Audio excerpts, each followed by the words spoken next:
Hello everyone, my name is Andre McClendon, and today I'm going to show you guys how to use this time indicator. So what this indicator does is gives you a breakdown of all the other seasons and basically other time periods of trading zones. So if you're looking for something to give you trading zones, this is something that's very, very helpful.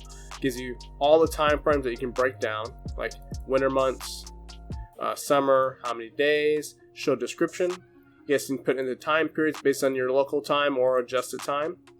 And all you have to do is hit OK. It'll break it down something like this. Now, this is on the 15 minutes, so you're going to get a lot of bars. But if you do it on like in the 1 hour, it'll probably be a lot easier to break down the time, all the different times. You get the Pacific, the American, you get the London kill zone, basically. Now, if you guys want to modify it so we can get more days out of it, all you got to do is go to here, go to your indicator list, just modify this. And we can go back how many days? We can go back 5 days. Let's try 30 days, okay? Let's go back 30 days. Hit close.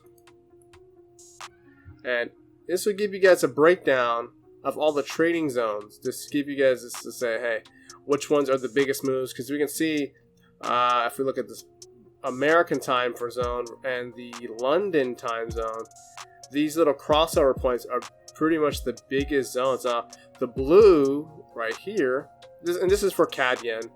I'm sorry, CAD Swiss franc. And the Asia is pretty small, and the Pacific is even smaller. So sometimes there's more movement in those, but it's very rare.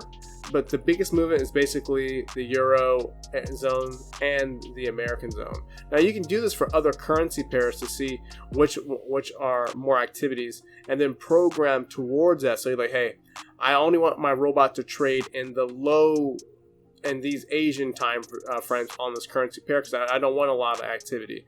Or you can switch it up and say, I want a lot of activity, so I want to only target these two zones. Now, doing this can give you guys a good range of like, okay, high volatility, low volatility. You can also combine this indicator with the ATR, combine with the moving average, or even combine it with some volume indicators. If you do that, this can give you a good profile to see where the market's setting up. Now, it doesn't give you any time front zones above the 4 hour, but 1 hour and down, you can get basically a good estimate of what's happening, okay?